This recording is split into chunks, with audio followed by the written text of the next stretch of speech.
Hello friends, ஸ்ட்ரெயிட்டாக வந்து மேட்ருக்கு போயிடலாம். இந்தியாவோட ஒரு அழகான மாநிலம். அது வந்து இன்னைக்கு வந்து பத்திக்கிட்டு எரிஞ்சிட்டு இருக்கு அப்படின்னே சொல்லியாகணும். ஏப்ரல் 24, 2026 அன்னைக்கு மணிப்பூரில் நடந்த விஷயங்களை பற்றி கேள்விப்பட்டால் நமக்கு எல்லாருக்குமே ஒரு ஷாக் ஆகிடும் அப்படின்னு சொல்லலாம். அந்த மாதிரியான சில முக்கியமான விஷயங்கள் எல்லாமே நடந்திருக்கு.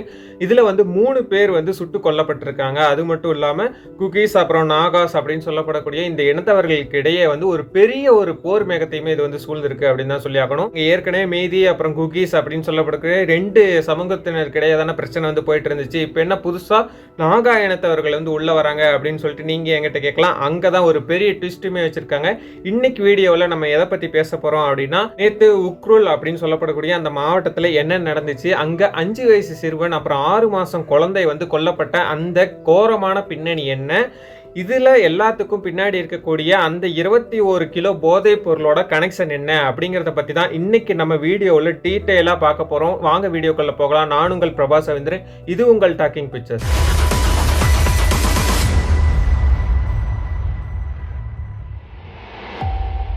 ஆக்சுவலி வந்து விடியற்காலை நம்ம எல்லாருமே தூங்கிட்டு இருந்த அந்த நேரத்தில் மணிப்பூரில் இருக்கக்கூடிய முல்லம் அப்புறம் சோங்பால் அப்படின்னு சொல்லப்படக்கூடிய கிராமங்களில் மக்கள் வந்து அலற சத்தம் வந்து நிறைய கேட்டிருக்கு.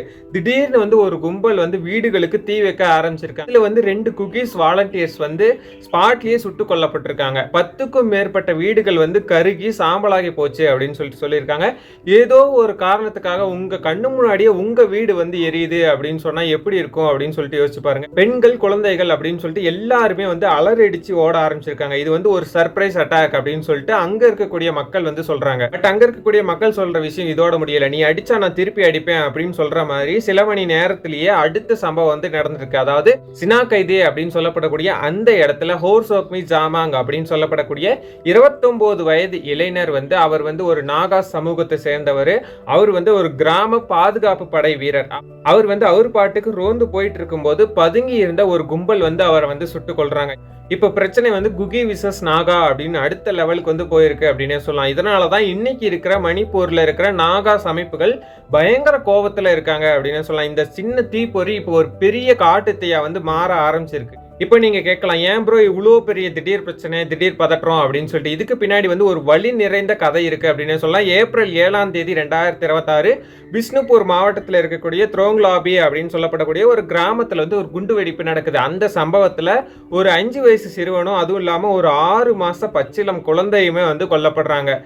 யோசிச்சு பாருங்க, உலகமே தெரியாத அந்த பிஞ்சு குழந்தைக்கு என்ன பாவம் செஞ்சதே அப்படின்னு சொல்லிட்டு மிகப்பெரிய கொஸ்டின் மார்க்குமே எழுது இல்லையா. இந்த மரணம் வந்து மணிப்பூர் மக்களோட மனசை சுக்குநூறா வந்து உடைச்சிருக்கு. அந்த குழந்தைகளோட உடல் இறுதி சடங்கு கொண்டு போகும்போது அந்த மாநிலமே வந்து கண்ணீர்ல நினைச்சது அப்படின்னு தான் சொல்லி ஆகணும். அந்த கோபம் தான் இப்போ வந்து வீதிகளில் வந்து வன்முறையாகவே மாறிட்டு இருக்கு அப்படின்னே சொல்லலாம். சரி, ஓகே, கவர்மெண்ட் என்னதான் பண்ணுது அப்படின்னா, மணிப்பூர் முதல்வர் வந்து அமைதியா இருங்க அப்படின்னு சொல்லிட்டு கத்திட்டு இருக்காரு. ஆனா அங்க இருக்கக்கூடிய கள நிலவரமே வேறையா வந்து இருக்கு. நேத்து சந்தேல் மாவட்டத்துல ஒரு அதிரடியான சோதனை வந்து நடக்குதா. அங்க என்ன கிடைச்சது தெரியுமா? கணக்கில் அடங்காத துப்பாக்கிகள், அப்புறம் பயங்கரமான வெடிகுண்டுகள், அதுவும் இல்லாம 21 கிலோ அபின் அப்படின்னு சொல்லப்படக்கூடிய ஒரு மிகப்பெரிய ஒரு போதை பொருளுமே அங்க வந்து கிடைச்சதாகவும் சொல்றாங்க. இங்கதான் மேட்ரு வந்து இன்னும் சீரியஸ் ஆகுது அப்படின்னு சொல்லலாம். மணிப்பூர்ல நடக்கிறது வெறும் இன மோதல் மட்டும் இல்லாம இதுக்கு பின்னாடி வந்து ஒரு பெரிய ட்ரக் மாஃபியா இருக்குதா அப்படின்னு சொல்லிட்டு ஒரு சந்தேகத்துக்குள்ளாகவே இருக்கு. இந்த போதைப் பொருள் கடத்தலை வந்து தடுக்கிறதுக்கு அரசு வந்து முயற்சி பண்ணும்போது அதை சுத்தி இருக்கக்கூடிய ஆயுத குழுக்கள் இப்படி வன்முறையை தோன்றாங்களோ அப்படின்னு சொல்லப்படக்கூடிய ஒரு மிகப்பெரிய ஒரு சந்தேகத்தையுமே இப்போ அரசாங்கம் சார்பில் வந்து எழுந்திருக்கு. பட் இப்போ வந்து மணிப்பூர்ல இன்டர்நெட் வந்து சுத்தமா கிடையாது. பல இடங்கள்ல 144 தடை உத்தரவுமே பிறப்பிச்சிருக்காங்க. ஆனா இதனால ஆக்சுவலா பாதிக்கப்படுறது யாரு அப்படின்னு சொன்னா ஒரு சாதாரண மக்கள் தான். குழந்தைகளுக்கு அங்க வந்து பால் வந்து சரியா சப்ளை ஆகிறது கிடையாது. நோயாளிகளுக்கு வந்து ட்ரீட்மெண்ட்டுக்கான மருந்துகள் வந்து சரியா சப்ளை ஆகிறது கிடையாது. இது எல்லாமே அங்க வந்து ஒரு பெரிய ப்ராப்ளமாகவே போயிட்டு இருக்கு. அத்தியாவசிய பொருட்களோட விலை வந்து வானத்தை முட்டி இருக்கு அப்படின்னு சொல்லிட்டு அங்க இருக்கக்கூடிய உள்ளூர் கிராம மக்கள், அப்புறம் அந்த பகுதியை சுத்தி வாழக்கூடிய அந்த மக்கள் எல்லாருமே வெளிப்படையா வந்து சொல்ல ஆரம்பிச்சிருக்காங்க. பட் அங்க வந்து இன்டர்நெட்டே இப்போ வந்து கட் ஆகி இருக்கிறனால அங்க நடக்கக்கூடிய சில விஷயங்கள் வந்து வெளி உலகத்துக்கு தெரியறதே ஒரு டஃப்பான ஒரு விஷயமாவே இருக்கு. பட் இந்த விஷயம்லாம் போயிட்டே இருக்கும்போது ஒரு பக்கம் வந்து பள்ளத்தாக்கு மக்கள், அதாவது மெய்தீஸ் அப்படின்னு சொல்லப்படக்கூடிய இந்த ஒரு சமூகத்தை சேர்ந்த மக்கள் எல்லாருமே பள்ளத்தாக்குல தான் வாழ்வாங்க. இவங்க வந்து 53% வந்து மெஜாரிட்டியை கொண்டவங்க அப்படின்னே சொல்லலாம். இவங்களுக்கு இருக்கக்கூடிய நிலப்பகுதி வந்து 10% மட்டும்தான். இன்னொரு பக்கம் வந்து மலைவாழ் மக்கள் அப்படின்னு சொல்லலாம். அதாவது குக்கீஸ் அப்புறம் நாகாஸ் அப்படின்னு சொல்லப்படக்கூடிய இவங்களுக்கு வந்து 90% இடங்கள் வந்து இருக்கு. அண்ட் இவங்களுக்கு நடுவில் வந்து இருக்கக்கூடிய இந்த இடைவெளி வந்து இன்னும் அதிகமாகிட்டே தான் போகுது அப்படின்னு சொல்லிட்டு சொல்றாங்க.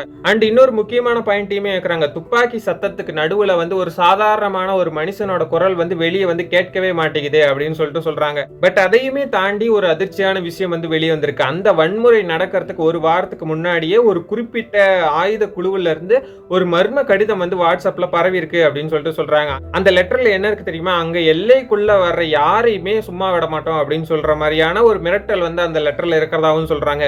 மணிப்பூர்ல வந்து இப்போ வந்து 60க்கும் மேற்பட்ட செக் போஸ்ட் எல்லாமே இருக்கு. ஆனா இவ்வளவு பாதுகாப்புக்கு நடுவுல எப்படி இவ்வளவு பெரிய ஆயுதங்கள் வந்து உள்ள வருது? இதைத்தான் வந்து பல சமூக ஆர்வலர்கள் வந்து கேக்குறாங்க. பார்டர்ல வந்து ஆர்மி இருக்கு, போலீஸ் இருக்கு, அப்புறம் எப்படி AK-47 வந்து சர்வ சாதாரணமா வந்து ஊருக்குள்ள வந்து சுத்திட்டு இருக்கு அப்படின்னு கேக்குறாங்க.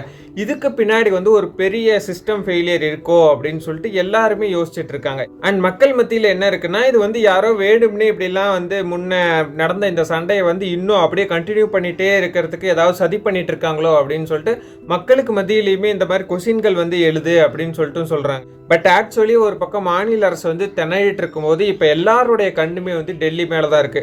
உள்துறை அமைச்சகம் வந்து நேத்து ஒரு அவசர ஆலோசனை கூட்டம் வந்து நடத்தினாங்க. ஆனா யோசிச்சு பாருங்க, 1.5 வருஷத்துக்கு மேல வந்து ஒரு மாநிலம் வந்து ஒரு சின்ன பதற்றத்திலேயே அப்படியே போயிட்டு இருக்கு. ஸ்கூல் வந்து ஒரு பக்கம் போறது ப்ராப்ளமா இருக்கு, அப்புறம் காலேஜ் போறது வந்து ப்ராப்ளமா இருக்கு. ஒரு தலைமுறை இளைஞர்களோட எதிர்காலமே ஒரு கேள்விக்குறியா இருக்கு அப்படின்னு தான் சொல்லி ஆகணும். இப்போ அங்க இருக்கக்கூடிய ராணுவ கட்டுப்பாடுகள் இன்னும் அதிகப்படுத்தப்படணும்னு சொல்றாங்க.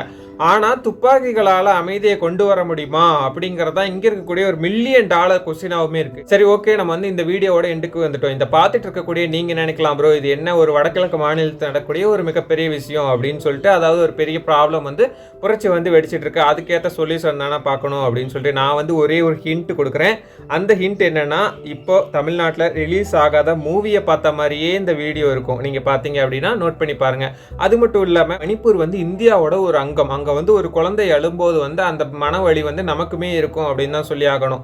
இன்னைக்கு மணிப்பூர்ல இருக்கிற நம்ம இந்திய சகோதரர்களுக்கு வந்து கேட்டுக்கக்கூடிய ஒரே ஒரு விஷயம் தான், ஒண்ணுதான் கேட்கறாங்க. அவங்க கிட்ட இன்டர்நெட் கனெக்ஷன்ஸ் கிடையாது, அவங்க வெளிப்படையா அதை வந்து சொல்ல மாட்டாங்க. அங்க இருக்கக்கூடிய லோக்கல்ல இருக்கக்கூடிய மக்கள் வந்து ஒரே ஒரு விஷயத்தை தான் தெளிவா சொல்றாங்க அப்படின்னு சொல்றாங்க. அது என்னன்னா, எங்களை வந்து யாரும் கைவிட்டுறாதீங்க அப்படின்னு ஒரு மிகப்பெரிய ஒரு கொஸ்டின் வைக்கிறாங்க. அதுவும் இல்லாம மெய்தீஸ் மக்கள்லாம் இருக்காங்களே, அந்த மெய்தீஸ் மக்கள் வந்து எங்களுக்கு வந்து ST அங்கீகாரம் வேணும் அப்படின்னு போய் கோர்ட்லயுமே ஆர்டர் பாஸ் பண்ணியிருக்காங்க. அவங்க வந்து நீங்க வந்து ST மக்களாக இருக்கிறதுக்கு வந்து நாங்கள் ஒத்துக்கிறோம் அப்படின்னு கோர்ட்டுமே இந்த விஷயத்தை வந்து கொடுத்ததுனால இங்கே மேலே இருக்கக்கூடிய குக்கீஸ் அப்புறம் நாகாஸ் அப்படிங்கிற மக்களுக்கு இடையில வந்து ஒரு மிகப்பெரிய வார்னிங்ஸ் வந்து மெய்தீஸ் மக்களுக்கெல்லாம் கொடுத்தாங்க. அதனால தான் வந்து இங்கே வந்து ஒரு ஃபயரே உருவாச்சு அப்படின்னே சொல்லலாம். பட் நம்மளால் முடிஞ்சது ஒரே ஒரு விஷயம்தான். இந்த விஷயத்தை பற்றி நம்ம வந்து தொடர்ந்து பேசணும். அதில் நான் முக்கியமாக இந்த விஷயத்தை பற்றி உடனுக்குடனே வந்து அப்டேட் பண்ணிக்கிட்டே இருப்பேன்.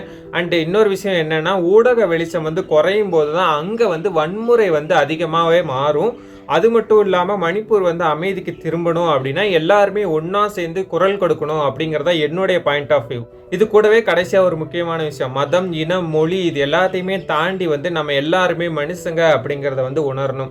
அந்த 6 மாச குழந்தை இறந்துச்சு இல்லையா, அந்த குழந்தைக்கு வந்து தெரியாது நம்ம இந்த இனத்துல பிறந்தோம் அப்படின்னு ஆனா அந்த பிஞ்சு உயிரை பறிக்கக்கூடிய அதிகாரம் வந்து இங்க இருக்கக்கூடிய யாருக்குமே கிடையாது இல்லையா. அதை தான் இப்போ நான் வந்து முழுசா உங்களுக்காக எக்ஸ்பிளைன் பண்ணியிருக்கேன். அண்ட் மணிப்பூர்ல வந்து சீக்கிரமே வந்து அமைதி வந்து திரும்பணும் அப்படின்னு நம்ம எல்லாருமே பிரார்த்தனை பண்ணுவோம். அது மட்டும் இல்லாம இன்னும் அப்டேட்ஸ் ஏதாவது முழுமையா கிடைச்சா நான் வந்து உங்களுக்காக எடுத்துட்டு வந்து இந்த வீடியோ மூலியமா உங்ககிட்ட சேர்க்கறதா என்னுடைய வேலையா இருக்கும். Until then signing off your Prabha Savendran. இது உங்கள் டாக்கிங் பிக்சர்ஸ். நன்றி.